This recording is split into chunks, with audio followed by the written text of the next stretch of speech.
안녕하세요. 이원재입니다. 3월 7일 목요일 이원재 끝내주는 경제 라이브 시작하겠습니다. 입틀막 사건 기억하시죠? 그 카이스트에서 졸업식에서 윤석열 대통령이 축사하고 있는데 이야기하다가 입 틀어막히고 끌려나간 졸업생. 그분이 경찰에서 조사를 받았다고 합니다. 근데 피의자 신분으로 조사를 받았어요. 피해자 신분이 아니고 업무방해죄를 적용받을 수도 있다고 합니다. 근데 이분 피의자가 아니고 피해자 아닌가요? 선거방송심의위원회 이야기도 하지 않을 수 없는데요. 선거방송심의위원회에서 이번에 SBS에 대해서 행정 지도 처분을 했는데요. 이유가 뭐냐면 김건희 여사 특검이라고 안 하고 김건희 특검이라고 했다고. 근데 이게 좀 이상해요. 이원재 끝내주는 경제를 이원재 교수님의 끝내주는 경제 이렇게 해야 되는 건가요? 방송에서는 그래야 되는 건가? 아니면 혹시 대통령 부인만 이름 뒤에 존칭 쓰지 않으면 굉장한 문제가 되는 그런 특권층이 돼버린 거 아닌가? 이런 생각도 들고요. 그리고 또 한 가지 사건이 더 있었어요. 경찰이 윤석열 대통령 풍자 영상 있었잖아요.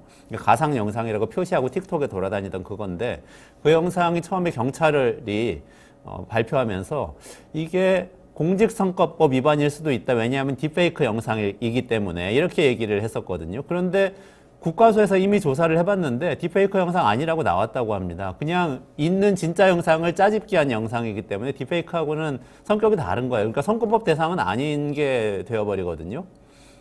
근데 이거를 사실 경찰이 미리 알고 있었다는 겁니다. 알고 있으면서도 윤석열 대통령 풍자 영상은 미리 막아놓으려고 그렇게 이야기를 했던 게 아닌가 하는 의심이 들 수밖에 없는 사건이죠. 이런 언론의 자유 문제가 경제하고 무슨 상관인가 생각이 드실 수도 있는데 미국의 헤리티지라는 싱크탱크 있습니다. 거기서 184개국을 조사한 내용이 있습니다. 조사해봤더니 언론의 자유하고 경제발전 정도하고는 깊은 연관관계를 맺고 있어서 언론 자유가 있는 나라가 경제에도 발전하는 것 같다. 이런 연구 결과를 내놨습니다. 그러니까 둘 사이에 상관관계가 있다는 거예요. 헤리티지는 사실 굉장히 보수적인 정책 연구소거든요. 여기서도 인정하는 게 바로 이 내용입니다. 당연하죠. 근데 다양한 의견이 자유롭게 경쟁하다 보면 더 좋은 의견이 결과적으로 채택될 가능성이 높잖아요. 그러니까 언론의 자유가 더 좋은 의견을 가져오게 되고 결과적으로 더 좋은 의견이 채택되면 경제 성장도 하는 거겠죠. 그러니까 입틀막은 정치만 망치는 게 아니고 경제도 망칠 수 있습니다. 여러분 기억해 주셨으면 좋겠습니다. 오늘도 뜨거운 이슈 2개 살펴보겠는데요. 하나는 요즘 정말 뜨겁죠. 의대 증원 문제입니다. 근데 의사들이 도대체 의대 증원에 왜 이렇게 반대하는 건지 여기에 대해서 좀 이번에는 깊이 들여다볼 필요가 있다 싶어서 이정환 슬로우뉴스 대표님께서 이 부분 분석해 주실 거고요. 또 하나 더 뜨거운 문제. 요즘 AI를 놓고 샘 얼트만하고 일론 머스크가 싸우고 있죠. 소송전을 벌이고 있습니다. 근데 이게 단순히 둘 사이의 이해관계 다툼이 아니고 우리 AI의 미래에 관련된 굉장히 중요한 논쟁이라고 하는데요. 강정수 박사님하고 이 문제 짚어보도록 하겠습니다. 1분만 기다리시면 다시 돌아오도록 하겠습니다.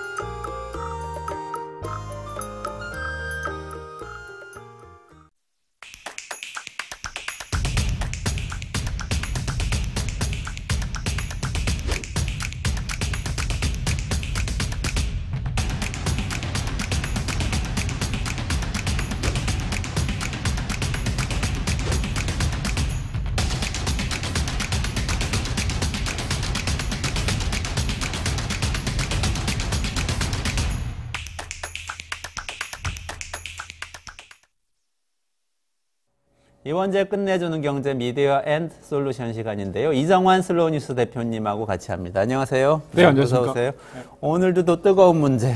의대 정원 증원 문제인데 이건 뭐 대립이 굉장히 격화되는데 네네. 전공의들이 여전히 한 90% 이상 근무지 이탈 상태라고 네네. 그래요. 근데 제가 보다가 그래도 조금 의문이 드는 게 있었는데 전공의들도 노동자들 아니에요? 그러면 어쨌든 파업할 수는 있는 거 아닌가요? 그렇습니다. 사실 이제 과거에 의사 파업이 뭐 논란이 되기도 했고 처벌 뭐 운운하는 그런 갈등들이 있어서 사실 이제 의사협회는 노조가 아니기 때문에 법적으로 보장된 파업은 아니고요. 사실 이제 파업하려면 노조를 조직해가지고 파업을 한다거나 할 수는 있겠죠. 그렇지만 이제 의사들도 지금은 파업이라는 용어를 쓰지 않고 정부에서도 파업이라는 용어를 쓰지 않는 게 파업이라고 인정하는 순간 이제 노동자 권리를 보호해야 되기 때문에 양쪽이 서로 그걸 인정하지 않는 그런 상황인 것 같습니다. 파업을 하게 되면 또 이제 의사들은 업무 개시 명령을 따라야 되고 그걸 지키지 않으면 이제 면허 취소까지 갈 수 있는데 지금 이제 파업이 아니라 집단 행동인 거죠. 그 각각 다 출근하지 않은 출근 거부를 하면서 그걸 그 단체 행동 아니다라고 주장을 하고 있는 상황입니다. 이게 굉장히 네. 예민한 문제일 수도 있는데 사실은 작년에 노란봉투법 윤석열 네네. 대통령이 거부권 행사했던 바로 그 법도 아주 미미하긴 하지만 노동자가 파업할 때 약간의 이 어떤 정치적이고 사회적인 권리를 위해서도 임금이나 맞습니다. 이런 네네. 처우뿐만 아니라 그런 문제로 파업을 할 수도 있다는 뉘앙스를 그렇습니다. 갖고 지금 있었잖아요. 의대 정원이 의료 종사자, 의사 노동자들의 노동의 권리, 노동의 조건을 침해하느냐가 쟁점일 텐데 의사들은 당연히 그렇다 생각하지만 이걸 파업이라고 이야기하지 않고 있는 상황이고요. 정부에서도 이건 노동 조건과 상관없이 억지를 부르고 있다라고 주장하고 있기 때문에 양쪽이 서로 파업이라는 말을 쓰지 않고 있습니다. 한편으로는 근데 의사도 노동자들인데 노동자들의 권리를 지나치게 제한하는 거 아니냐. 말씀하신 대로 파업의 권리를 좀 더 넓게 폭넓게 인정해야 된다. 외국에서는 사실 정치적 목적의 파업도 다 용인하는 나라들도 있거든요. 그래서 합법 파업, 불법 파업을 나누는 게 맞느냐. 그리고 노동자들이 원하면 언제든지 단체 행동할 수 있도록 보장해야 된다라는 주장도 일부에서 나옵니다. 그럼에도 불구하고 이 건은 지금은 노동자들의 파업과는 노동법상 파업과는 달리 그냥 집단 행동인 네네. 것이고요. 그리고 의사들도 결국엔 그렇기 때문에 이게 이해관계 투쟁이 아니고 어떤 공익적인 목적을 위해서 단체 그렇습니다. 행동을 하고 있는 것이다 이렇게 얘기를 하고 이게 있고. 공익과 사익이 충돌한다 그런 성격이 좀 있기도 하고요. 당연히 의사들은 자기들의 뭔가 또 이제 수입이나 장기적인 그 비전이 불투명해지기 때문에 반대하는 그런 측면도 있습니다. 한편으로는 또 이게 솔로몬의 재판 이야기가 나오죠. 아이를 두고 진짜 엄마 가짜 뭐 서로 배를 갈라야 되는 상황인데 누가 아이를 생각하느냐. 아이가 국민들 건강이라고 한다면 진짜 엄마는 손을 놓겠죠. 근데 둘 다 지금 손을 놓지 않고 버티고 있는 상황입니다. 그래서 국민들의 생명을 아이를 둘로 쪼갤 것인가. 결국 진짜 엄마가 양보한다면 정부가 양보해야 되는 거 아니냐라는 주장도 나오죠. 국민이 악이라고 하니까 네. 굉장히 좀 기분 상하네요. 저도 이제 네. 환우 가족이기도 네네. 해서 그런 생각이 갑자기 드는데 몸짓기면 안 되는데. 네, 오늘 그 이야기를 계속 해보면 좋겠습니다. 이게 굉장히 딜레마인 상황이고, 그러네요. 사실 지금 상황에서는 서로 물러나지 않을 것처럼 보입니다. 의사들은 여기서 물러나면 치명적인 그 타격을 입게 된다고 보고 있고, 정부도 잃을 게 없죠. 일단 총선까지는 가보겠다라는 입장인 것 같습니다. 그리고 지지율도 오르고 있고, 국민들 여론조사에서도 정부의 대응을 찬성하는 여론이 굉장히 높습니다. 내용을 좀 한번 짚어보죠. 네.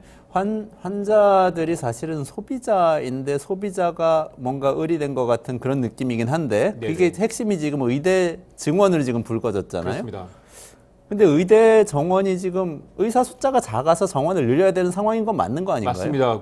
지금 몇만 명이 부족한다는 얘기도 나오니까요. 그래서 이제 의대 정원 2006년부터 무려 18년째 3,058명으로 묶여있는 지금 그림 나오죠. 묶여있는 상황인데 윤석열 정부는 저렇게 2,000명씩 꾸준히 늘려서 1만 명을 늘려보겠다라는 이제 안을 내놨죠. 근데 이제 의대 정원을 저만큼 늘리겠다는. 네네네. 그러면 매년 10,000명씩 나오게 되는 거죠. 사실은 그래서 이제 의사가 부족하지 해마다 3,000명씩 졸업을 하잖아요. 네네네. 그 꾸준히 늘어나게 할 텐데 이걸 이제 더 추가로 늘려보겠다라는 거죠. 그래서 이제 이렇게 되면 2035년에 되면 이제 1년에 13,000명이 배출이 되게 됩니다. 그래서 이제 그렇게 늘어나게 되면 그러면 그때 가서 다시 줄일 거냐, 의대 정원을 줄일 거냐, 늘리기도 어렵지만 그때 줄이면 그 반발을 어떻게 할 거냐라는 이야기도 나오죠.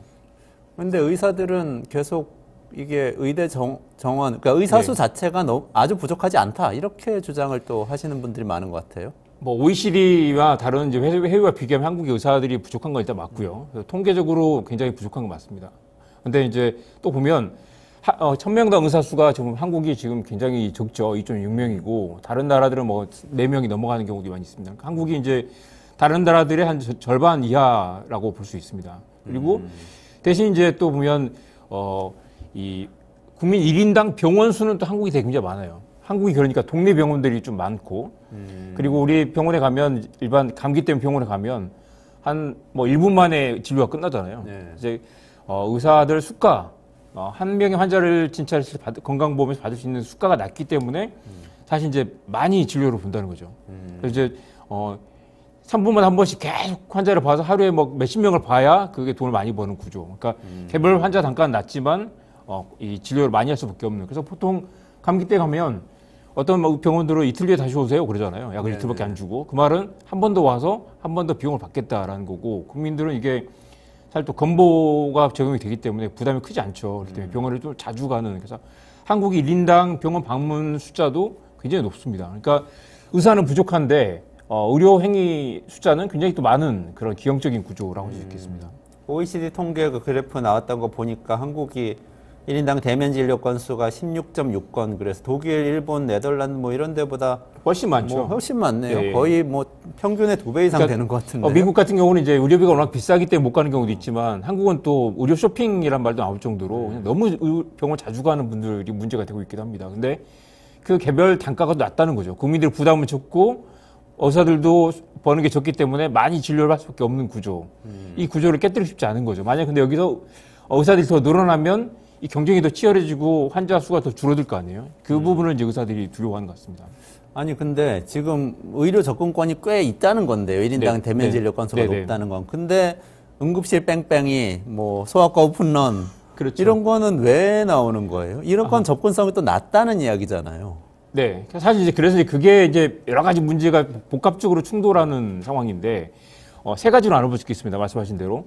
상급병원에는 또 이 쏠림 현상이 심하죠. 그래서 다들 한국 사람은 또 특히 아프면, 구급차 타고 대형 병원으로 몰려가는 그런 경향이 있어서, 특히 또, 이 응급실에 걸어 들어오는 환자가 절반이 넘는다라는 얘기도 많이 합니다. 그래서 이제 응급실에 오지 않아야 될 사람들이 동네병원 가고 응급실에 오는 경우도 많이 있다라는. 그래서 이제 그 부분이 하나 있고, 또 응급실에 그 필수 의료들, 응급의학을 하는 의사들이 너무 부족합니다. 전공의도 부족하고 전문의도 부족하고.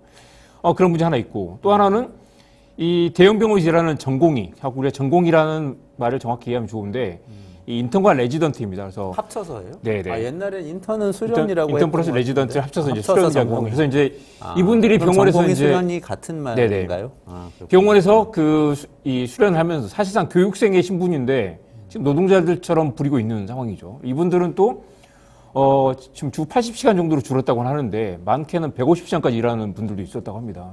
그런데 이제 또 받는 수익은 전공 의사들의 또 4분의 1 정도밖에 안 된다고 하죠.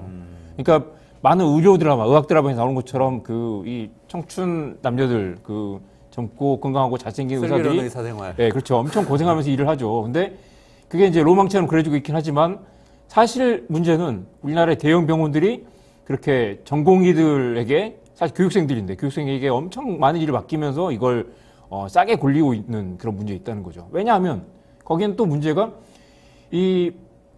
많은 병원들이, 많은 의사들이 피안성이라고 합니다. 피부과, 안과, 성형외과가 돈이 되기 때문에 다 그쪽으로 빠져나가고 아무도 응급실에서 일을 하려고 하지 않죠. 외과 수술 같은 것도 하려고 하지 않고 힘들고 돈 안 되는 의료를 맡으려고 하지 않기 때문에 그래서 병원 의사들이 빠져나가기 때문에 그걸 메꾸려면 전공의들, 교육생들에게 맡길 수밖에 없는 거죠.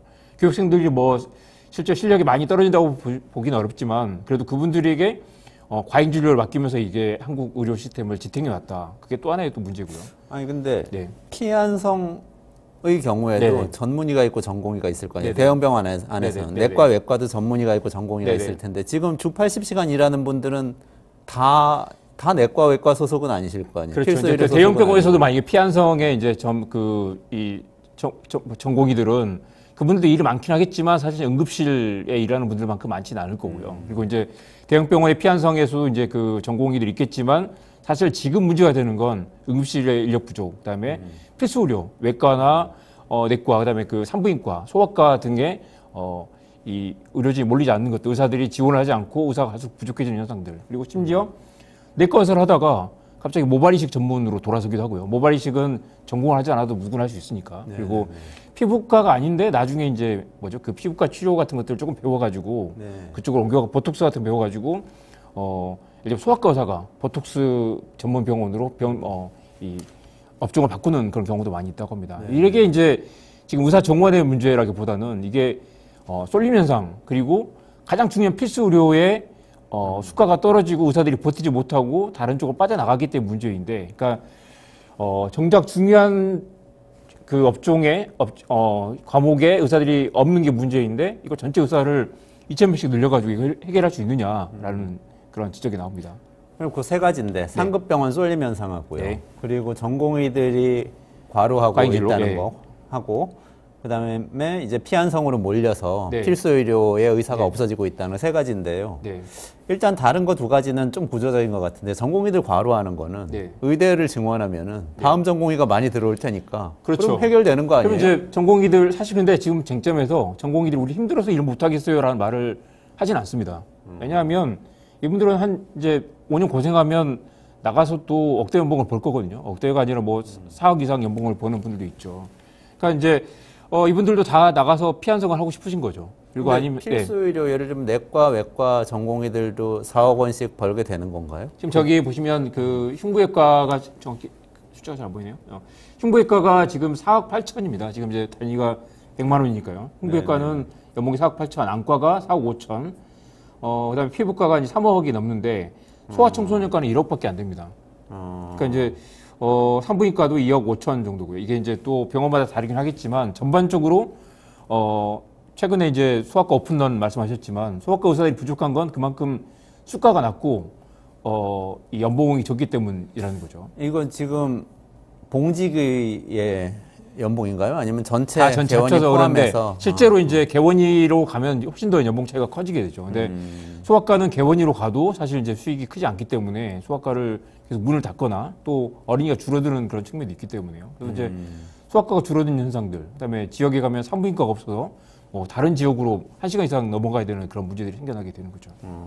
그럼 전공의들의 숫자하고 관련된 문제는 네. 어쨌든 이 전공의들의 관심사는 나중에 전공의의 이 혹독한 과정을 거치고 맞습니다. 나갔을 때 네. 받게 될 보상이 관심사인 것이지 현재 처우가 좋아지는 거는 그렇게 중요하지 않다. 지금 지금은 그런 참고 말씀이세요? 견딜 수 있는 것이고 사실 그게 또 지난 수십 년 동안 관행처럼 전공의들 조금 고생하면 얼마든지 장밋빛 미래를 보장하는 그런 시스템이기 때문에 그런데 만약 전공의들이 우리 힘들다고 정원을 늘려주세요. 근데 그 늘린다고 해도 이게 10년 뒤쯤에 늘어날 거 아니겠어요? 지금 당장 뭐 전공의들의 그 과로를 해결할 수 있는 문제가 아니기 때문에 이 전공의들이 굳이 10년 뒤에 자기 후배 전공의들 편하자고 거기에 찬성할 이유도 없을 뿐더러 그때가 되면 자기들은 이미 나가서 사회에서 개업을 하거나 취업을 했을 텐데 자기들 일자리가 줄어드는 걸 원하지 않겠죠. 한국에서는 3분씩 환자를 보면서 최대한 많은 환자를 보는 게 자기 수입을 보장해 주는데 그게 무너지는 걸 두려워하는 것이죠. 근데 이게 이제 오늘 그 이야기를 하려고 이제 제가 이걸 시작을 했는데 이게 의사들이 그러면 이걸 밥그릇 싸움을 볼 것이냐. 당신들 이게 뭐 의사들 정원 늘려가지고 좀 더 의료 서비스를 좋게 만들자는 건데 당신들 수입 줄어들까 봐 반대하는 거 아니냐라고 몰아가는 건 또 문제가 있다는 거죠. 아까 말씀드렸듯이 그런 세 가지 문제들이 있었죠. 필수 의료의 붕괴라든가 여러 가지 문제들이 있는데 그걸 빼놓고 단순히 정원 늘리자는데 의사들이 반대한다. 의사들이 국민들 건강을 볼모로 잡고 버티고 있다라고 주장하는 것도 사건의 전부가 아니라는 것이죠.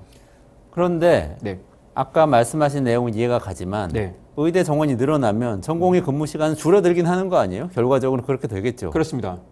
그러면 네. 그 문제는 해결은 되잖아요. 그러니까 네, 의대 네. 증원이 네. 이 문제 근본적인 문제를 해결하진 못하지만 아하. 문제 중에서 하나인 지엽적일 수 있지만 전공의들은 과로하고 과로하면 실수할 수도 있고 노동권 문제도 있고 교육생의 그렇습니다. 신분 문제도 있고 서울 문제도 있고 그거는 해결되잖아요. 그걸 해결되는데 아무도 지금 그걸 얘기하잖아요. 정부에서 지금 전공의들이 과로하고 있으니까 이걸 해결해야 된다라고 이걸 꺼낸 것도 아니고 의사들도 우리 과로하고 있으니까 이거 해결해 주세요라고 말하고 있지 않습니다. 왜냐하면 그건 다 참을 수 있고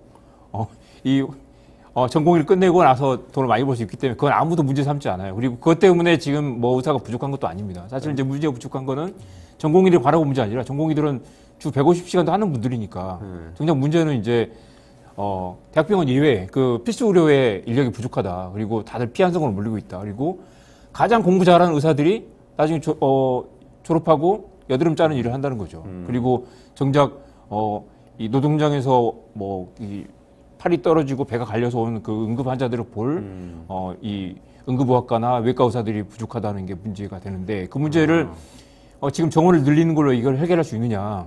이게 너무 무책임하게 당장 지금 이제 의사들도 말하는 거, 전공의들이 말하는 건 정원을 늘릴 필요는 있다. 다만 2,000명씩 늘리면 이거 당장 교육 현장에서 감당도 안 되고 지금 그 지방의 미니 의대라고 하잖아요. 50명도 안 되는 전교생 50명도 안 되는 의대들에서 갑자기 이걸 2배, 3배 늘리면 일단 지방 의대들은 또 교수도 부족할 뿐만 아니라 이 교육 환경이 부족하기 때문에 당연히 올해부터 감당이 안 된다는 거죠. 근데 지금 또 해준다고 하니까 다 늘리겠다고 하긴 했습니다. 그러니까 이제 의사들과 대학과 여러 가지 이제 이해관계 충돌하는데 아무튼 쟁점은 지금 이 뭐 여러 가지 문제들을 정원 2,000명 늘리는 걸로 단박에 해결할 수는 없다. 여전히 문제로 남아있을 것이고 오히려 문제를 더 심화하게 될 수도 있다. 만약에 그 사람들이 또 지금 이제 이것도 트리클 다운 효과를 노리는 것 같다는 얘기를 하는데요. 피한성으로 많이 몰리면 피한성이 돈이 안 되니까 그 사람들이 다시 이쪽 필수 의료로 올 거 아니냐. 외과나 뭐 산부인과나 소아과로 올 거 아니냐라는 막연한 생각을 하고 있는 것 같은데 사실 그렇게 되면 의료 시장 전체가 다 이제 송두리째 무너지는 상황이 될 수도 있겠죠. 일단 아까 전공의들의 과로 문제를 얘기했고 네. 그다음에 세 번째로 지적하셨던 문제 지금 말씀하신 거예요. 그러니까 필수 의료하고 지역 의료가 붕괴되는데 네. 그 문제에 대해서는 의대 증원 가지고는 해결이 안 되는 문제다. 그 문제는. 근데 그러면 그 문제는 무슨 문제예요? 그러니까 예를 들면 뇌수술 한 번 하는데 그 뭐 10시간씩 뇌수술을 하는 그런 이 오래 힘든 작업들이 있는데 그런 작업들이 이제 건강보험 수가가 굉장히 낮다는 거죠. 지금 숫자를 어디 적었는데 그 숫자가 이제 그 건강보험 수가가 낮기 때문에 최고의 의사들이 10시간씩 붙들어가지고 수술을 했는데 정작 그 수가로는 피부과에서 여드름 짜주는 의사보다 훨씬 더 수입이 낮다는 거죠. 돈 그러니까 문제가 아니라고 했지만 결국 돈 문제는 돈 문제네요. 돈 문제이기도 하고 사실은 이제 한국 사회 전체로 생각해 볼 수 있죠. 왜 우리의 생명에 직결되는 이 중요한 필수 의료의 의사들이 돈을 더 많이 벌지 못하는가? 왜냐하면 그건 단가가 잘못 책정되어 있기 때문이죠. 그래서 이 의사들의 이제 서로 그 직역 이기주의 때문에 피부과 의사들의 그 수가를 낮추는 쪽으로 이게 논의가 되지 않는 거죠. 다들 서로 자기 단가를 낮추려고 하지 않을 테니까. 중요한 건 지금 이제 그러면 소아과 단가를 높여서 아니면 지역 병원의 단가를 높여서 예를 들면 서울에서는 100명을 받아야 이게 매출 연봉 1억 만들 수 있다면 지역에서 50명만 받아도 연봉 1억 만들 수 있다면 지역에 가서 일을 하겠죠. 근데 지역은 일단 환자가 적으니까 매출을 줄어드는 거잖아요. 그게 건강보험 수가를 조절하는 거잖아요. 그렇죠? 그래서 이제 수가를 필수 의료에 소아과로 수가를 좀 높여주자. 아니면 외과를 높여주고 의학과에서 일하는 응급실에서 일하는 그 밤샘에서 일하는 환자들의 의사들의 그 좀 일당을 높여줘서 지금 24시간 대기라는 의사들이 있는데 그 대기 이제 밤에 연락이 와가지고 새벽에 출동을 하면 5만 원을 더 받는다는 거예요. 이걸로 도저히 못하겠다고 떠난다는 거죠. 그러면 이걸 만약 30만 원 올려주면 이 문제 해결이 될 텐데 그렇게 논의가 되지 않고 있는 거죠. 당연히 그러면 다른 데서 낮추고 이쪽을 높이는 쪽으로 진행이 돼야 되거나 아니면 더 전체 예산을 높이는 방향으로 진행이 돼야 될 텐데 그렇게 되지 않고 있는 거죠. 그래서 문제 해법은 일단 간단합니다. 필수 의료 문제라면 피한성이 버는 것만큼 외과와 소아과, 산부인과 등 필수 의료의 의사들이 열심히 일하면 충분히 그 이상의 돈을 벌 수 있는 그걸 만들어 주는 거죠. 네. 자, 그런데 제가 계속 반론을 좀 펼쳐볼게요. 네네. 저도 이제 환우 가족이라고 네네네. 말씀드렸잖아요. 여러 가지 생각이 드는데 일단 피한성으로 가는 이유는 거기 수가가 높아서 가는 게 아니고 가서 장사할 수 있으니까 가는 거잖아요. 그러니까 비급여 진료 맞습니다. 할 수 있고 막 수가도 높고 비급여고 비급여고 또 급여도 아닌 다른 많은 것도 해요. 요새 병원에 가면은요. 네네. 이 제품도 써보세요. 이런 거 권하는 거는 이제 의료행위를 넘어서는 완전히 건강식품 장사 같은 네네. 걸 하거든요. 근데 그랬네요. 그거를 네. 할 수 없는 이런 내과나 외과 같은 데가 필수 의료잖아요. 여기 수가를 막 높여봐도 그 장사하는 분들을 어떻게 따라잡아요? 그러니까 원론적으로는 이제 수가를 파격적으로 높여야 된다라는 정도 되겠죠. 아니면 뭐 거의 피한성 수준을 맞추지 못하더라도 어느 정도 그 필수 의료 의사들이 자괴감 느끼지 않을 정도로 높여줘야 된다. 물론 그렇다고 해서 뭐 피한성에서 무슨 화장품 팔고 하는 것처럼 그런 걸 만들어 줄 수는 없지만 최소한 자부심 갖고 일하는 의사들이 자괴감을 갖고 너무 괴로워서 떠나는 일을 막을 정도는 만들어줘야 된다라는 이야기가 될 거고요. 그리고 한국은 또 이게 이제 한국의 각자도생 사회의 한 단면을 나타내는데 세계 최고의 건강보험 시스템을 갖고 있으면서 또 이 실손보험 가입률이 거의 80% 이상이라고 하잖아요. 그래서 사람들이 다 이게 건강보험에 적용이 안 되는 이 비급여 진료를 대비해서 실손보험을 가입하고 있는데 그 비용이 또 사회적 비용이 엄청난데다가 그렇죠. 또 병원에 가면 실손 있으시죠? 라고 하면서 이렇게 그 비급여 진료를 권유를 많이 한다는 거예요. 그러면 이제 사실은 웬만하면 비급여 진료를 하지 않도록 이 시스템이 돼야 되는데 그냥 실손에 떠맡기고 사람들은 실손에 보험사에 돈을 주고 이걸 또 의료비용을 높이는 쪽으로 부풀리는 쪽으로 이렇게 왜곡된 시장이 만들어지고 있다는 거죠. 그래서 비급여 진료가 2021년 기준으로 17조 원이나 되네요. 그래서 이게 17조 원. 거의 두 배, 10년 사이 두 배 이상이 뛰었습니다. 그래서 이걸로 병원이 과도하게 이익을 챙기고 의사들이 다 개업하려는 욕망이 생기고 의료 시스템이 붕괴하고 사회 전체적 의료비용이 늘어나는 그런 악순환이 계속되고 있으면서 이 필수 의료 의사들이 이제 계속 빠져나가려는 동기부여가 생기는 거죠. 의사들의 뭐 연봉이 10년 동안 2배, 뭐 50% 올랐다, 네네. 뭐 몇십 년 동안 2배 올랐다 그러는 게 이것 때문인가요? 그렇습니다.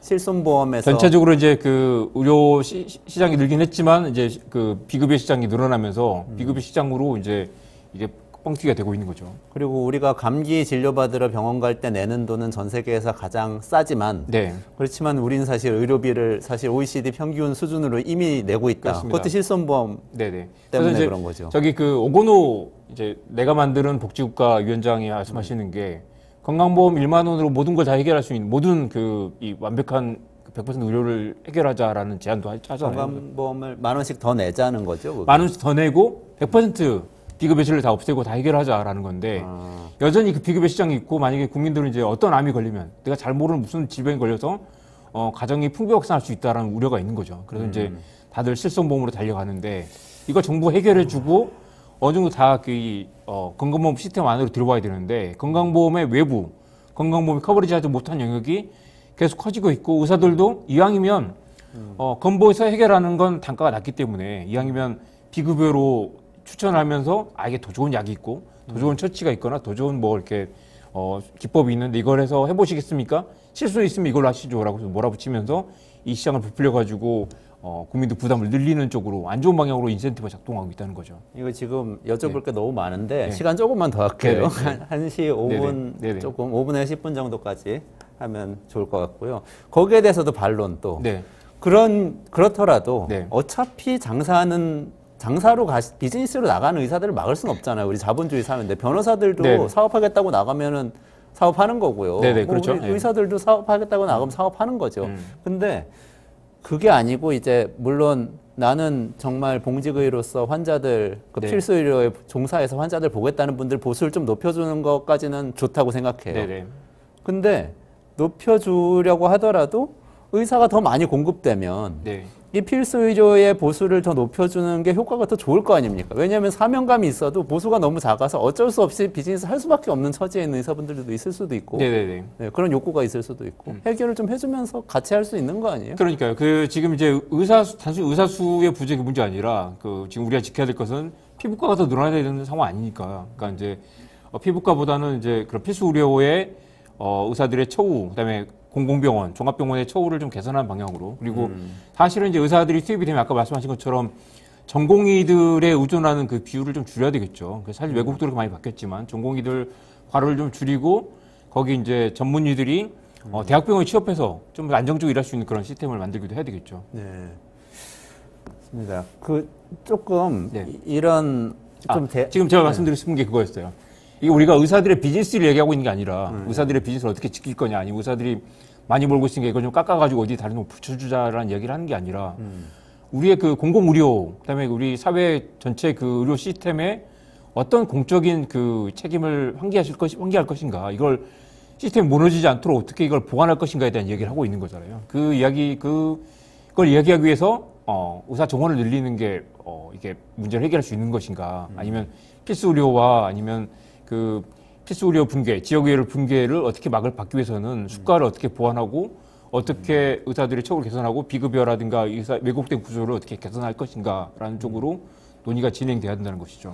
필수 의료는 그래서 어쨌든 필수 의료에 대한 수가 조정을 좀 해주는 게 좋겠다는 말씀 네. 그렇게 알아들었고 네. 근데 그 다음에 또 지역 의료는 더 어려운 문제인 것 같은 생각이 드는데 지역은 또 다르잖아요. 네네. 지역에 안 가는 문제를 어떻게 해결해요? 그러니까 지금 이번에 최근 논란이 됐던 것 중에 하나가 울산 의대에 이제 부속 병원이 생겼어요. 근데 이제 울산대 의대 부속 병원이 생겼는데 여기에 의사들 이 학생들이 서울의 아산병원으로 와서 교육 실습을 받는다고 합니다. 왜냐하면 지역의 울산 의대에 그 시설이 안 돼 있고 거기 교수들이 안 가려고 한다는 거예요. 뛰어난 의사들이 울산까지 내려가서 교수를 하고 싶지 않은 거죠. 그래서 이제 지역 의대를 만드는데 사실 지역 의대가 아니라 무늬만 지역 의대고 서울에 와서 교육을 받는 그런 기형적인 현상도 생기는 거죠. 앞으로 만약에 의대 정원을 늘리고 지역 의대를 강화한다고 하지만 이런 일이 반복될 수도 있고 결국 지역 의대에서 이 배출이 됐지만 다 서울이나 수도권에 와서 일을 하려고 할 수도 있겠죠. 결국 이제 아까 피한성이나 아니면 필수의료와 그 대비도 마찬가지지만 수도권에 와서 돈을 잘 버는데 지역에 아니면 뭐 더 군 단위로 내려가서 의사를 하려고 하는 그 수요가 줄어들면 그걸 어떻게 보완할 것인가. 어떤 방안을 논의할 수 있겠지만 지금 중요한 건 2,000명 증원 논의 이면에 이런 디테일들이 다 빠져 있다는 거죠. 그래서 의사들이 지금 밥그릇 싸움을 하고 있는 것 같지만 이런 필수 의료에 대한 보완 대책이 없다라는 주장은 의사들에게도 명분이 실리는 것이죠. 그래서 의사들이 지금 이렇게 굉장히 그 여론이 안 좋은데도 버틸 수 있는 건 이대로 가면 의료 시스템이 붕괴한다라는 그 절박한 또 문제의식이 있기 때문이라고 봅니다. 필수 의료, 지역 의료에 대한 대책을 마련해야 된다. 네네. 마련 전혀 안 했나요, 정부에서? 뭐 필수 의료 패키지라고 같이 나왔잖아요. 그게 이제 사실 이런 그 되게 부실하고 사실 이제 지금 그래서 이제 여러 가지 거기는 수가 얘기는 없나요? 네네. 말씀하신 건강보험 수가 조정 얘기는 그걸 없어요? 이제 장기적으로 뭐 이제 그 수가를 높이겠다는 이야기 있는데 결국 재원 마련에 대한 대책도 없고 이게 이제 반발을 무마시키기 위해서 필수 의료 패키지를 내놓겠다라는 정도지 거기에 이제 필수 의료 패키지와 2,000명 증원이 두 개의 상관관계가 없다. 그리고 이게 원래 처음에 이제 의사들 제일 반발하는 건 처음에 300명 얘기가 나오다가 이제 이걸 이양하려면 좀 파격적으로 숫자를 좀 크게 키우고 이거 대통령이 발표하는 게 정치 효과가 좋겠다라는 얘기가 나오면서 이걸 이제 부풀리는 측면이 있는 거죠. 그래서 필수 의료 패키지는 당연히 가야 되고 다만 이 2,000명 증원이 갖는 시장의 충격을 줄이는 방안, 단계적인 방안을 논의해야 된다라는 게 의사들의 주장입니다. 믿을 수 없어요. 아, 그래요? 필수 의료 패키지는 혼합 의료 금지하는 건데 네네. 혼합 의료 금지하면 개원의들이 손해를 많이 보게 될 수밖에 없을 것 같거든요. 네네.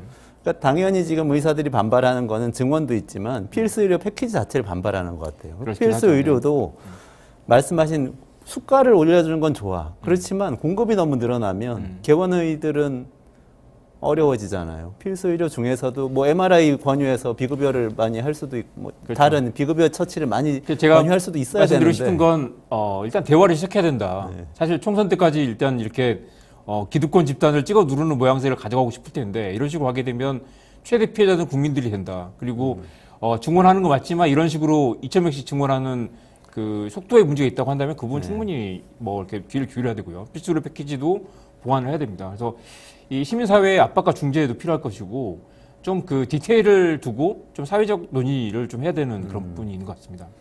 마지막으로 그러면 출구에 대해서 얘기를 좀 해야 되는데 네네. 제가 그 전에 생각나는 거 몇 가지 좀 한번 여쭤봐 볼게요. 지금 이게 지금 의료 대란이 예상되니까 윤석열 정부에서 PA들 그러니까 간호사들 중에서 이렇게 네네. 약간의 프랙티스 하실 수 있는 네네. 자격이 있는 간호사들을 대거 투입하겠다. 근데 네네. 합법과 불법의 경계에 있다 이런 얘기 네네. 하면서도 투입을 하겠다고 했는데 그게 사실 제가 언뜻 생각난 게 작년에 간호법을 네네, 맞습니다. 국회에서 통과시켰는데 네. 윤석열 대통령이 거부권 행사했잖아요. 네네. 그거 통과시켜줬으면 오히려 이럴 때 더 간호사들이 더 많은 역할을 하면서 지역 의료하고 필수 의료에서 역할을 하면서 환자들한테는 더 좋은 처치를 할 수 있게 되는 거 아니었던가요? 사실 간호법이라는 것도 사실 뭐 엄청 파격적인 게 아니라 간호사들이 지역 의료에서 그 지역에서 좀 이렇게 그 이 역할을 좀 확대한다라는 정도 추상적인 법이었는데 그것도 통과가 안 됐죠. 그리고 한때는 간호사들이 그 의사가 없으면 혈압이나 혈당 체크도 금지돼 있을 정도로 통과됐는데 굉장히, 거부권 행사. 굉장히 그 제한이 돼 있었습니다. 그래서 이제 지금 PA 간호사들은 사실 이제 워낙 의료 인력이 부족하기 때문에 간호사들이 일부 이제 실력 있는 간호사들이 의사 역할을 대신하는 실제로 이제 뭐 봉합이나 절개 같은 역할도 수술 비슷한 역할을 한다고 하죠. 그래서 PA 간호사 없으면 업무가 불가능할 정도라는 얘기가 나오는 건 전체적으로 지금 의사 수가 부족한 게 맞고 그리고 그 의사 수를 부족하게 한 방안으로 이제 의사를 늘리면 또 이 의사들 수입이 줄어들 것 같기 때문에 반대를 한다면 PA 간호사를 좀 합법화한다거나 아니면 지금 이제 최근에 나온 이야기는 그런 것도 있었어요. 그 전공의들을 아예 국가가 전액 비용을 지원해서 이 국가 관리를 하자. 그러면 국가가 관리를 하면 아까 울산의대가 서울에 와서 교육을 받는 것과 달리 국가가 비용을 지원할 테니까 이렇게 뭐 공보위처럼 지역이나 아니면 뭐 좀 더 그 열악한 지역에 파견할 수 있겠죠.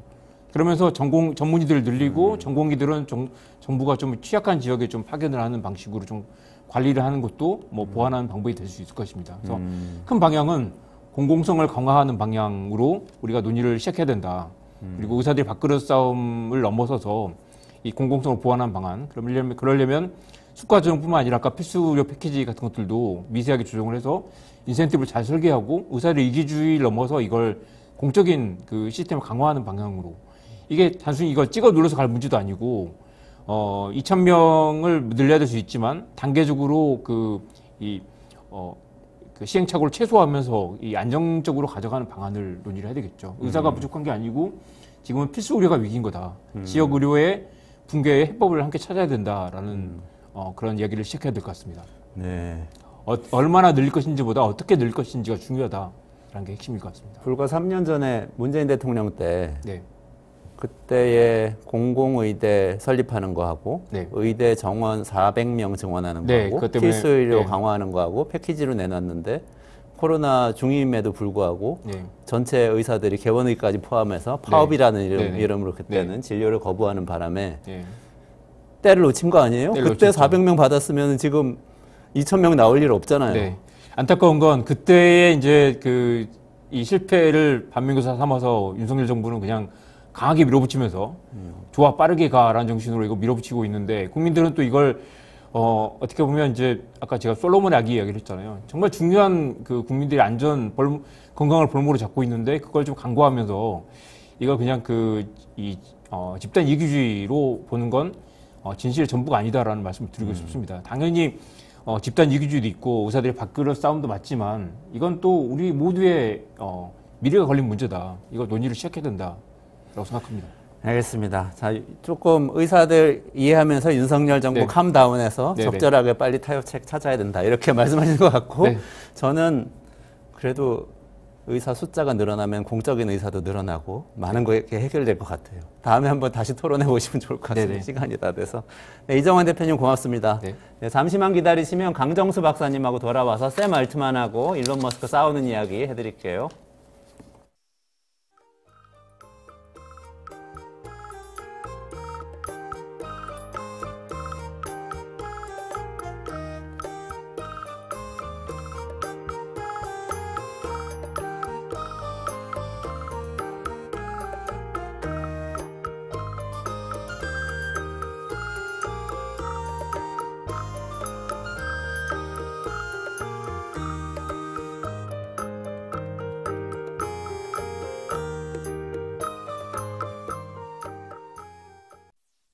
매일 10시 1시간만 투자하면 내 계좌도 10배거.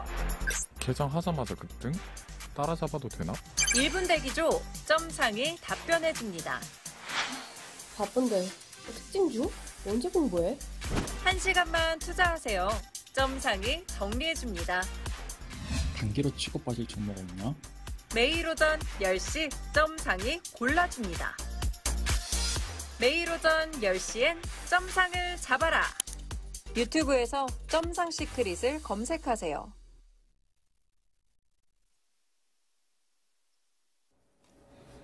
네, 이번 주에 끝내주는 경제 AI 시대 진행하겠습니다. 강정수 덕후어 총괄 에디터님 모시겠습니다. 안녕하세요. 안녕하세요. 네, 강 박사님. 이게 이제 강 박사님의 때가 온 것인지 AI의 거두들이 이제 싸움을 시작했네요. 네네네. 일론 머스크가 샘 알트만 고소했다면서요. 네네네, 맞습니다. 일론 머스크가 샘 알트만 사실은 공식적으로 이제 오픈 AI를 고발을 한 거죠. 여러분도 잘 아시는 것처럼 2015년에 이 오픈 AI를 창업을 한 거는 샘 알트만이 먼저 물론 시기에서 먼저 발의를 했어요. 주동을 하면서 제일 먼저 찾아간 게 일론 머스크입니다. 일론 머스크를 찾아가서 당시 이제 너무나도 거대해지고 있는 AI 기술이라든지 그리고 이것을 뒷받침하고 있는 구글과 당시 이름은 페이스북, 지금 메타로 바꿨지만 이 두 기업이 전 세계의 데이터를 다 가지고 있다.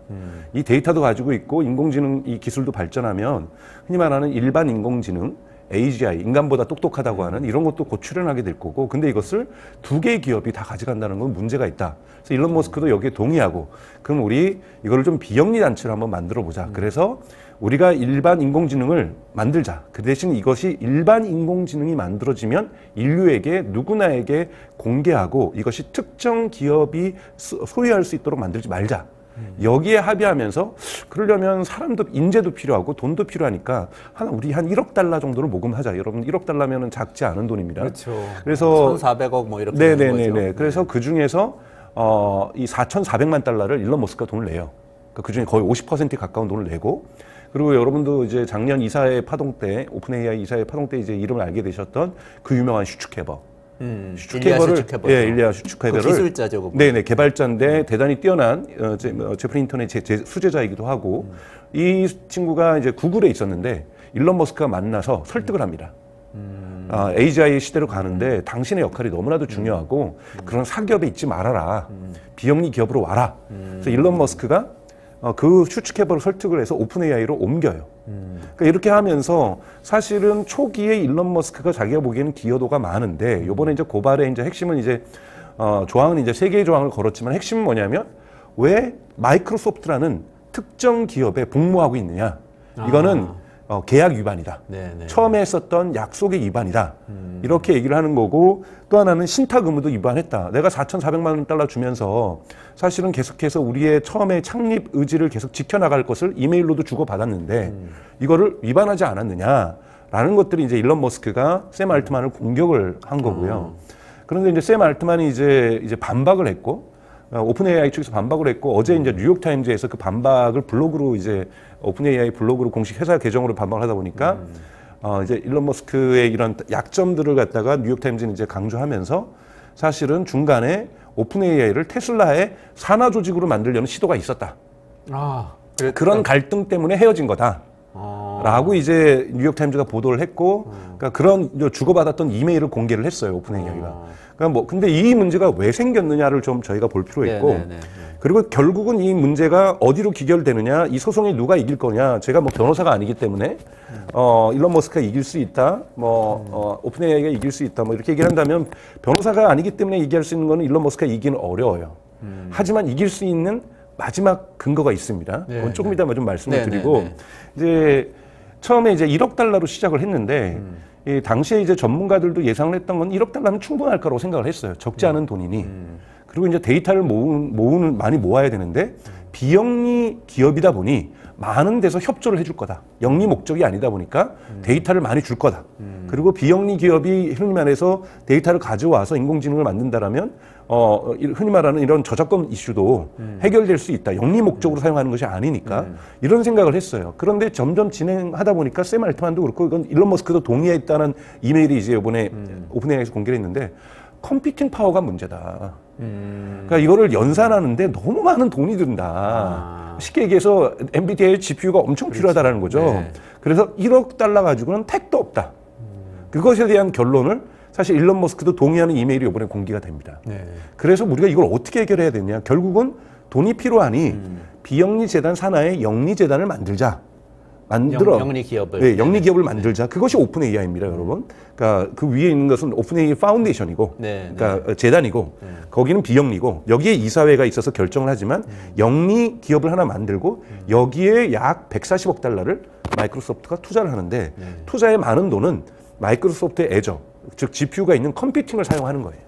그러니까 즉 처음에 이 일론 머스크나 샘 알트만이 오판했던 것은 데이터가 인공지능을 만드는데 가장 중요하다고 생각했던 것이었는데 그것이 아니라 결국은 엄청난 연산 비용이 들어가는 학습 비용이 들어가는 것, 이 비용은 감당할 수가 없었던 거고 1억 달러로는 그러다 보니까 일론 머스크가 제안을 했다라는 거예요. 그러면 테슬라 밑에서 테슬라가 돈 대줄 테니까 테슬라 밑으로 들어오라라고 얘기를 한 거죠. 그러니까 나름대로 그냥 일론 머스크가 그냥 욕심이 생겨가지고 테슬라로 데려가야지가 아니라 둘이 합의했던 건 뭐냐면 1억 달러는 탁도 없으니 연산 비용을 마련해야 된다. 그러면 이것을 샘 알트만은 영리 기업을 만들어서 여기에다 투자를 받자야 했다는 거고 일론 머스크는 그러면 그냥 테슬라로 들어와라. 그럼 그 돈 내가 다 낼게. 테슬라가 다 될 수 있다. 이렇게 얘기를 했던 건데 여기서 이제 둘이서 불협화음이 생기면서 2019년에 둘이 갈라서게 되는 거죠. 그래 갈라서게 되는 거니까 이제 와서 이제 일론 머스크가 주장하는 건 이건 다 계약을 위반한 거고 우리가 주고받았던 이메일의 이런 모든 목적, 즉 영리를 추구하지 않으며 우리는 비영리로 하며 함께 AGI를 만들며 이 AGI가 만들면 또 하나의 중요한 약속이 있습니다. 오픈 소스로 공개한다. 근데 무조건 다 오픈 소스로 공개하는 것이 아니라 안전한 요소만 왜냐하면 이것이 악용될 수 있으니까요. 그렇죠. 그러니까 안전한 요소만 오픈 소스로 공개한다라는 거였어요. 근데 지금 하나도 오픈 소스로 공개한 게 없거든요. 이름은 오픈 AI지만 이러다 보니까 서로 논쟁이 생길 수 있는 여지는 충분히 있어요. 그런데 여기에서의 결정적인 것은 이 모든 것이 이 일론 머스크가 되는 것은 지금도 웹사이트 오픈 AI의 웹사이트 보면 차터라고 해서 헌장이 있어요. 그 헌장에는 비영리로 AGI 일반 인공지능을 추구한다. 그리고 이것은 특정 기업에게 소속되어야 되지 않는다라는 헌장은 지금도 웹사이트에 있어요. 이걸 근거로 이게 사실 당시에 구두로 합의했던 거고 이메일로 주고받던 합의 사항이니 이걸 위반하고 있다고 얘기를 하는 거고. 그게 재단법인의 네, 사명인 건가요? 말하자면 미션? 네, 미션이고 차타 헌장이라고 얘기를 하죠. 헌장. 네. 네, 거기에 그게 아직도 적혀 있으니 일론 머스크 얘기하는 것은 이것이 원래 사실은 설립 취지였고 그리고 우리가 주고받았던 이메일에도 그 내용들이 들어가 있고 그러니까 이거 위반이라는 거예요. 근데 이것이 위반이라는 건 여러분 거꾸로 하면은 둘이서 계약서는 안 썼다라는 거예요. 그러네요. 네. 그러니까 계약서가 없다 보니 법적 다툼을 하면은 이건 일론 머스크가 불리할 수밖에 없습니다.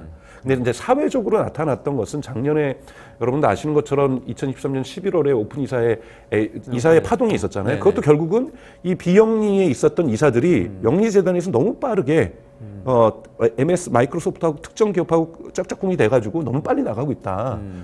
그 일반 인공지능으로 갈 수 있는 위험성을 생각해서 좀 천천히 가야 되는데 너무 서두르고 있다.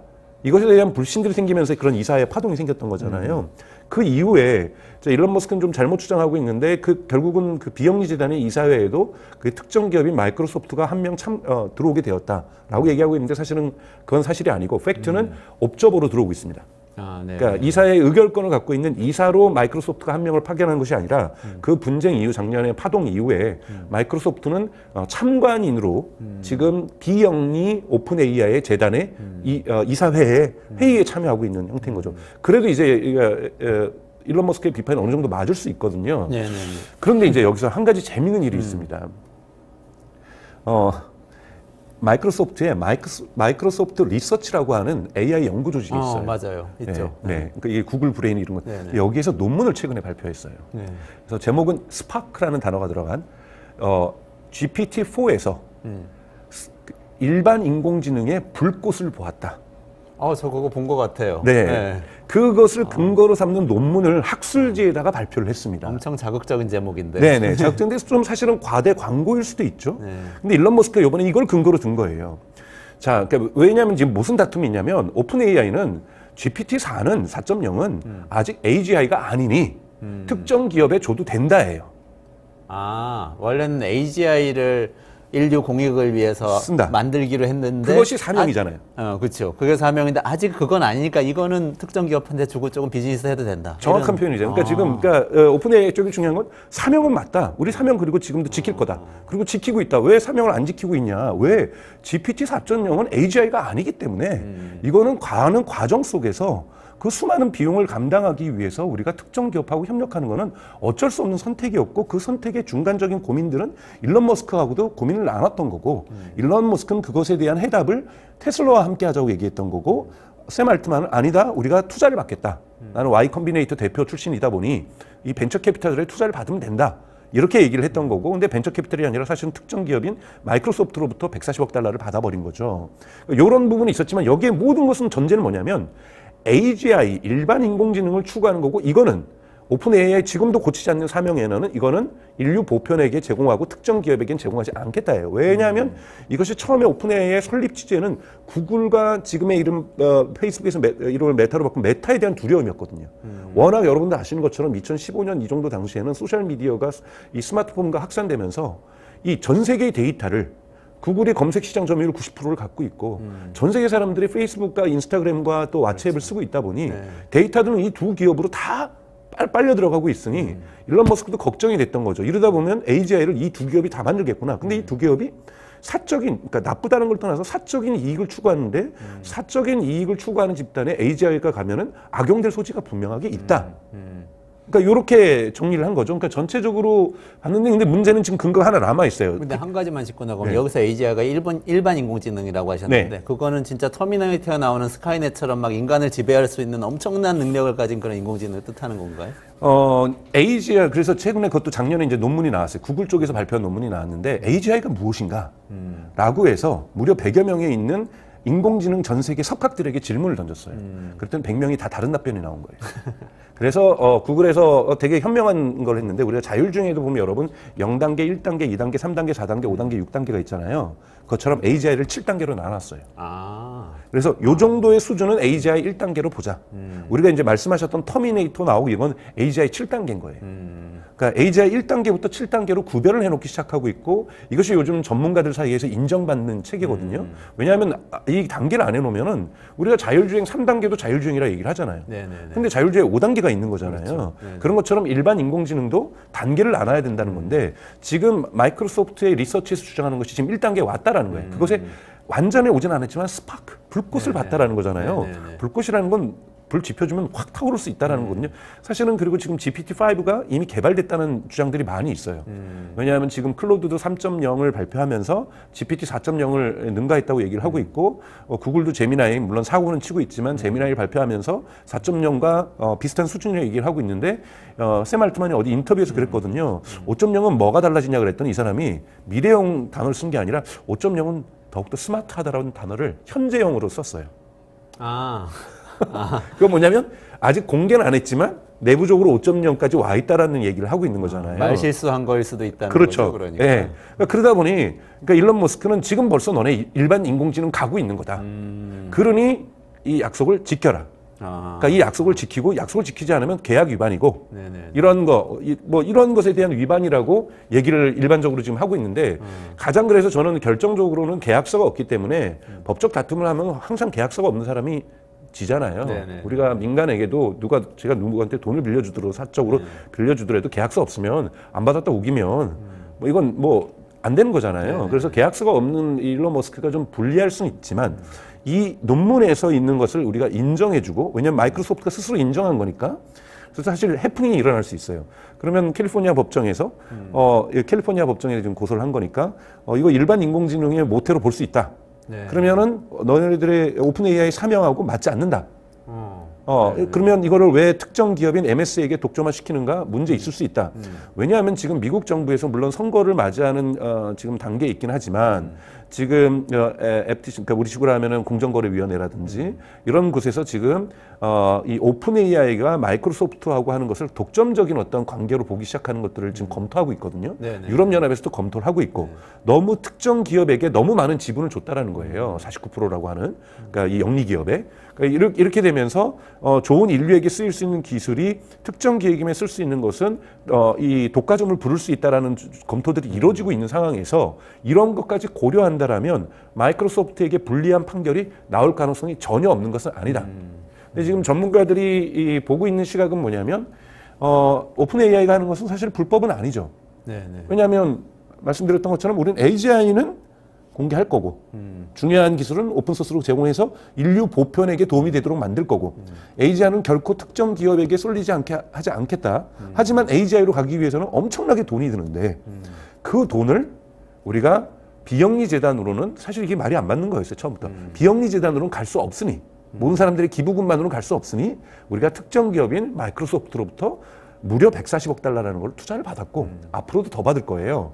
이렇게 해서 그 길로 가서 그 길로 간다라면 우리는 사명을 지킬 것이다. 미래의 약속이라고 얘기하는데 저는 이게 불법은 아니에요. 불법은 아니지만 이 과정이 잘못된 거라는 거예요. 어떻게 잘못? 그러니까 AGI라는 것들을 중간중간에 만약 그들이 발견한다고 쳐요. 5.0에서는 AGI 2단계로 갔다고 본인들이 발견해요. 그럼 그 요소만 빼고서 이거를 할 수도 있는 거거든요. 네네네. 그렇기 때문에 뭐냐면 과연 AGI라는 것을 비영리가 만들 수 있을 것인가에 대한 근본적인 우리가 의문을 가져야 되는 거고요. 네네. 그리고 이렇게 특정 기업으로부터 이렇게 다수의 벤처 캐피탈이라는 외부 자본이 아니라 시장에서의 지배적 사업자 중에 하나에 들 수 있는 거대 기업인 마이크로소프트로부터 이렇게 단독적으로 많은 돈을 받았던 것이 과연 AGI의 창립 정신하고 맞는가로 봤을 때도 저는 이건 좀 어긋날 수도 있다고 생각이 들어요. 그런 맥락에서는 만약에 오픈 AI가 테슬라로 기속됐어도 이건 문제가 될 수 있다고 저는 생각이 들어요. 하지만 그러니까 이 과정 자체의 설계도 자체가 조금은 예측하지 못했던 높은 컴퓨팅 비용이라는 이런 부분에 맞닥뜨려지면서 이렇게 길을 헤매고 있는 것 아닌가. 그리고 정말 투명성도 없어요. 왜냐하면 이 재단이 이 외부에 이게 또 상장된 회사가 아니잖아요. 그렇죠. 네. 그러다 보니까 이 돈이 어디로 쓰여 있는지 재무제표를 갖다가 공적인 검토를 받지 않아도 돼요. 아, 그런가요? 네, 아, 그렇잖아요. 그러니까 이거를 공시할 의무는 없잖아요. 공시의무는 없지만 그게 기부받으려면은 세제상 그 규제는 있을 것 같은데요. 어느 그거는 정도는 이제 공개하게 돼 비영리재단에 있는데. 대한 비영리- 기부금이고요. 네, 그 네, 네. 밑에 가지고 있는 영리재단은 아, 그건 비상장사니까. 그렇죠. 비상상사니까 투자를 받아도 되는 그러네요. 거고 재무제표를 공개하지 않아도 되고 이사회에만 보고를 하면 되는 거잖아요. 아, 재단법인 이사회는 재단법인으로 그 돈이 들어가진 않으니까 그렇죠. 재단법인의 재무제표는 드러나지 않겠네요. 그렇죠. 그러다 보니까 구체적으로 이 돈이 어떻게 쓰이는지를 알 수가 없게 되는 상황을 만들어 버렸다라는 거예요. 그러니까 그리고 또 하나 이제 샘 알트만이 이번에도 문제가 됐던 게 뭐냐면 지난번 이사에서 파직 한번 당했을 때 그러니까 이 대표로서 그러니까 사적 투자를 너무 많이 하고 있다라는 거거든요.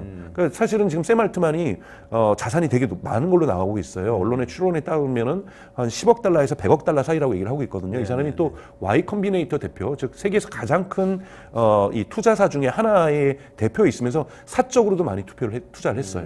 그래서 돈을 많이 벌었고. 네네. 그래서 돈도 많이 벌었고 오픈 AI를 하면서도 또 사적 투자를 해요. 왜냐하면 돈이 있었기 때문에.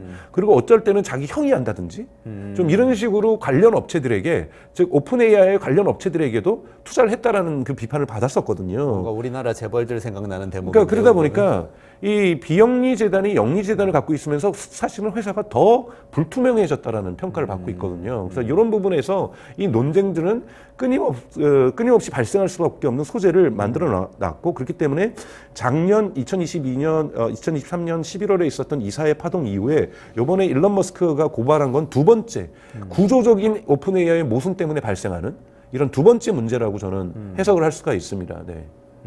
그렇군요.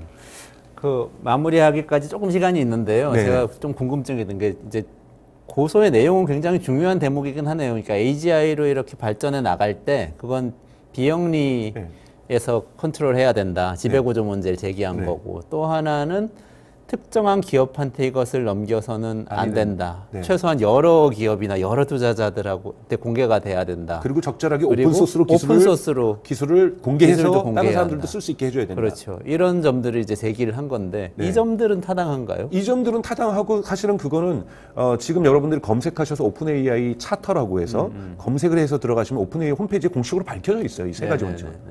그러니까 이거는 세 가지 원칙은 밝혀져 있는 거예요. 근데 아까 말씀드렸던 에이지하고 특정 기업하고 연결되는 거고 에이지하고 오픈소스하고 연결되는 거예요. 그러니까 AGI만 아니면 되는 거죠. 근데 이제 고3만 딱 놓고 보면 그런데 예를 들어서 지금도 GPT-3라고 할지라도 네. 많은 사람들이 이렇게 걱정하는 거는 그걸 특히 이제 챗 GPT 넘어가면서 오픈소스 정신이 완전히 없어졌잖아요. 네. 지금 완전히 폐쇄돼 있죠. 완전히 폐쇄돼 있잖아요. 그러면 이거는 그게 비영리든 영리든 간에 그들이 독점을 해서 어쨌든 지금 샘 알트만이 하고 있는 것처럼 누군가에게 이렇게 확 넘긴다든지 하는 일을 할 수 있게 된다. 이런 이게 거버넌스상의 문제를 제기하는 거 아닌가요? 네, 맞습니다. 그래서 거버넌스상이 구조적으로 그러니까 오픈 AI가 비영리 재단은 있다 자체가 저는 잘못됐다는 것이 아니라 이 오픈 AI가 이 영리 기업을 갖는 거 미국에서 이거 불법 아니고 한국도 불법이 아니거든요. 네네. 비영리 재단도 여러분 영리 회사를 자회사로 가질 수 있습니다. 네네네. 그런데 이런데 일반적으로 우리가 비영리 재단이라고 하면 기껏해야 100억, 우리 한국 돈으로 1000억, 뭐 이 정도도 되게 큰 규모죠. 이런 데서 자회사 가져도 예를 들자면 우리가 얘기를 하기 위해서 중고 물건을 갖다가 나눔을 하기 위해서 예를 들면 뭐 이런 것들 갖다가 영리회사로 만들었다. 이런 데까지 보통 이러한 법의 상식선에서 사실은 비영리 재단이 영리 재단을 만들 거라고 생각을 한 거죠. 네네. 그런데 이 비영리 재단이 무려 866억 달러라고 하는 기업 평가를 갖는 영리회사를 가질 거라고는 법 위반자들도 생각도 못했던 거라는 거예요. 그러니까 법의 빈틈을 이용해서 아주 애매하게 지금 오픈 AI가 지배 구조를 가져가고 있다는 거는 구조적인 문제점 분명하게 가지고 있습니다.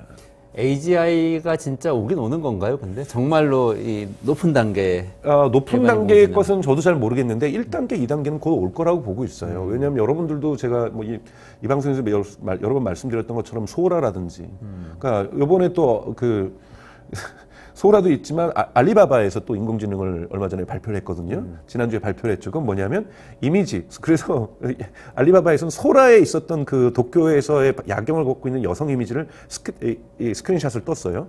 하나의 이미지만 있으면 제가 거기다가 음성을 집어주면 그거대로 노래를 부르고 힙합을 부르고 다 하는데 얼굴의 근육이 다 움직여요. 그러니까 이 정도로 소라도 뛰어난데 요번에 중국의 알리바바도 그 정도의 그거보다 또 유사한 동영상을 오디오를 집어오면은 하나의 강정수의 스틸 사진이 노래를 하는데 얼굴 표정이 다 변하는 그런 동영상을 만들어주는 기술을 공개했단 말이죠. 그러니까 좀 인공지능이 지금 진화하는 속도들은 사실 우리가 예측하지 못했던 거예요. 그리고 그 끝에 있는 게 예를 들면 추상적이지 않게 생각을 해보면 우리가 할 수 있는 일을 모두 할 수 있는 일종의 이런 물리적인 거 빼고 지적인 모든 활동을 우리보다 더 잘할 수 있는데 하나의 인공지능이 다 할 수 있는 그런 거를 게 나온다고 생각하면 되는 건가요? 그렇죠.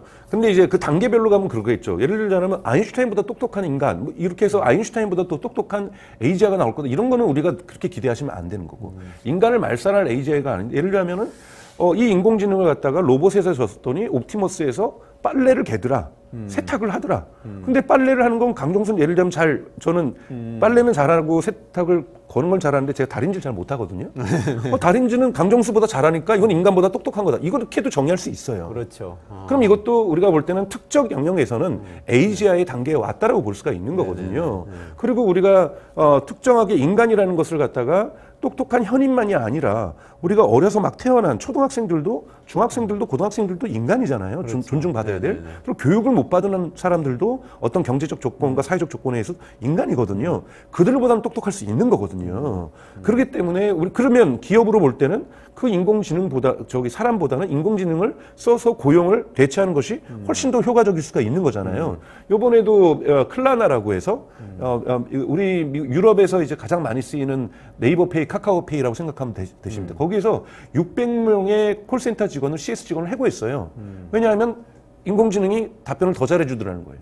그래서 이런 식으로 해고를 했고, 지금도 지금 국민은행도 뭐 이런 논쟁이 좀 있잖아요. 콜센터 직원 해고한다 만다 이런 논쟁들이 있는 것처럼 인공지능이 오면 그렇다 해서 제가 해고가 무조건 잘못되었다 이런 말씀을 드리려는 것이 아니라 사회적으로 미치는 영향이 너무 크다라는 거예요. 그렇죠. 이 진화 속도가 빠르고 그러면 최소한 사회적이고 정치적인 합의들을 이끌어 나가면서 이 AGI가 흔히 말하는 경착륙이 아니라 연착륙을 할 수 있도록 사회에 큰 피해가 없이 노동의 재분배 과정들을 갖다가 정의롭게 만들어 나가면서 할 수 있도록 논의구조도 필요한데, 이 논의도 시작하기 전에 뭐 매달 또는 매주 막 새로운 걸 발표해 버리니까 사람들이 사실 정치인들이나 이런 법안 위반자들 같은 경우 이거 공부하기도 바쁜 거예요.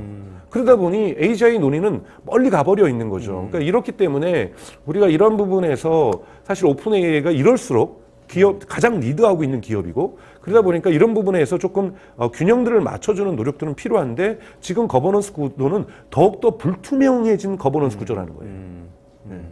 그러면 오늘은 결론적으로 얘기하자면 일론 머스크가 오픈 AI를 고소한 이 사건은 AGI의 거버넌스가 지금 얼마나 불투명해져 있는가를 단적으로 보여주는 어떤 그래서 계기가 될 수도 있겠네요. 사실 일론 머스크도 아마 변호사들한테 돈이 많으니까 변호사들이 조언을 많이 했을 거 아니에요. 지는 재판도 하는 거거든요.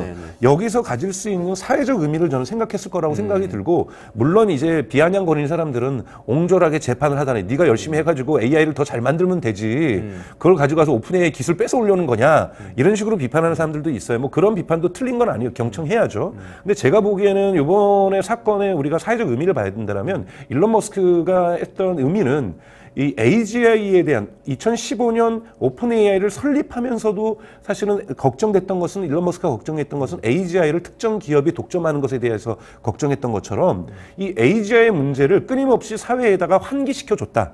이것은 대단히 긍정적인 의미가 있다. 여기에서 예를 들면 뉴욕타임즈가 어제 보도했던 것처럼 일론 머스크도 사적으로 테슬라로 이걸 가져가려고 했었다. 이런 부분을 갈등해서 일론 머스크가 100% 잘했다는 얘기는 아니에요. 하지만 지역적인 문제겠네요. 그러니까 이런 건 전 지역적인 문제고, 저희가 봐야 될 것은 우리가 AGI 사회로 진입하는 초입에 놓여 있다. 초입에 놓여 있다라는 거고, 이 초입에 놓이는 속도가 천천하게 완만하게 가지 않을 거고, 갑자기 어떤 놀라운 서프라이징 이런 것들이 발생하면서 쑥쑥쑥 저희가 빨려 들어갈 가능성이 대단히 높다라고 하는 거죠. 그래서 여러분들도 그러니까 보셔야 될 것은 인공지능의 어떠한, 그러니까 옛날에 이러한 표현이 있어요. 그러니까 1차 산업혁명도 심지어는 1차 산업혁명도 우리 종교적으로 표현하면은 새벽처럼 도둑처럼 찾아왔다는 표현이 있어요. 그러니까 역사학자들이 이걸 묘사할 때, 그러니까 산업혁명이 일어날 것 같은데 이 정도 규모로 갑자기 사회가 이렇게 10년 안에 훅 바뀔지는 아무도 예상하지 못했다라는 거죠. 심지어는 모델 T가 그러니까 이 포드가 만들었던 이 대량 생산했던 네네네. 모델 T가 뉴욕의 거리를 점령하는데 3년밖에 안 걸려요. 아, 자동차가 없다가 자동차가 확 들어와서 들어오는 즉 게 3년? 처음에는 3년. 그러니까 마차가 막 지나다니다가 한두 대 차가 끼어다녔는데 3년 뒤에는요 마차는 완전히 사라지고 차량으로 다 덮이거든요. 그러니까 이렇게 훅 바뀔 거라는 거는 그 당시에도 예측을 못했다라는 거예요. 그러니까 그런 부분에서 AGI가 지금 나오고 있는 것 지금 과거에 우리가 알파고의 이 정도 수준의 인공지능이 아니잖아요. 이 파운데이션 모델을 가면서 거대한 컴퓨팅 기능이 나타나는 거고 그리고 뭐 파이낸셜 타임즈 분석에 따르면 과거의 컴퓨팅 기능은 무어의 법칙을 따랐다라는 거예요. 12개월에서 또는 16개월 또는 18개월에 한 번씩 두 번씩 곱하기 2로 성능이 좋아지는 거였는데 2010년대 이후부터는 컴퓨팅 파워가 매 6개월마다 곱하기 2 되고 있다는 거예요. 여러분 곱하기 2는 되게 무서운 속도거든요. 곱하기 2하고 곱하기 2하고 지금까지 있었던 총합에다 다시 곱하기 2하고 총합에다 곱하기 2를 하면 우리가 이것을 한국어로는 지수함수, exponential function이라고 얘기하고 이 모양이 어떻게 됩니까? 처음엔 바닥에 있다가 어느 수점에서는 그냥 수직 상승을 하는 거잖아요. 지금 인공지능의 발전 수준이 이 수직 상승하는 지점에 와 있다라는 거예요. 이것이 사회에 미칠 여파는 대단히 파괴적일 수 있다라는 거고 이 부분에서 중요한 거버넌스를 갖는 것, 사회적 논의를 갖는 것, 규제의 어떠한 큰 합리적인 틀을 갖는 것 매우 중요할 수 있고 요번에 일론 머스크가 와 오픈 AI의 법적 논쟁은 이 부분에 대해서 우리가 받아야 되지 누가 하나의 잘못을 했었고 누가 이런 이메일을 보냈었고 여기에 누가 단문을 보냈었고 이걸 가지고 지금 사실 언론에서는 크게 확장해서 해석하는 경향이 있는데 이거는 저는 전체 숲을 보지 못하는 행동이라고 평가할 수 있습니다. 그러면 마무리해야 될 것 같은데요. 이번 소송은 누가 AGI의 주인이 될 것인가를 놓고 벌이는 세기의 대결이다. 한판 승부다. 네. 그리고 우리도 참여해야 한다. 그런 그렇죠. 정도로 오늘 마무리를 하면 어떨까요? 네, 김 좋습니다. 박사님. 네. 생각하다 보니까 아까 첫 시간에는 우리가 의료계 얘기를 했는데 의료 대란이라고 하면서 우리 의사 수는 제한하잖아요. 그리고 정부가 규제로 컨트롤을 하잖아요. 그거는 환자의 생명하고 관련이 있으니까 그런 건데 AGI도 일자리하고 관련이 있다면 우리의 생명하고 경제적 생명하고 관련이 있을 수도 있는데 그럼요. 잘 네. 논의해서 좀 입법도 하고 만들어 나가면 좋겠네요. 네, 맞습니다. 네, 아유, 강 박사님 오늘 말씀 감사합니다. 네. 고맙습니다. 고맙습니다. 네. 네. 이원재 끝내주는 경제. 오늘도 너무 뜨거운 이야기 했더니 막 온몸이 후끈하네요. 여러분들 어떠셨어요? 내일도 이야기 이어가도록 하겠습니다. 내일 12시 반에 라이브로 다시 찾아뵙겠습니다. 고맙습니다.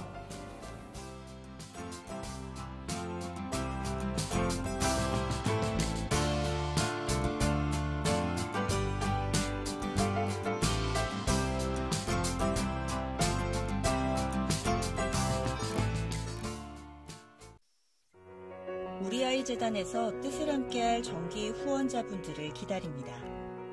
우리아이 재단은 한반도 어린이를 위한 재단입니다.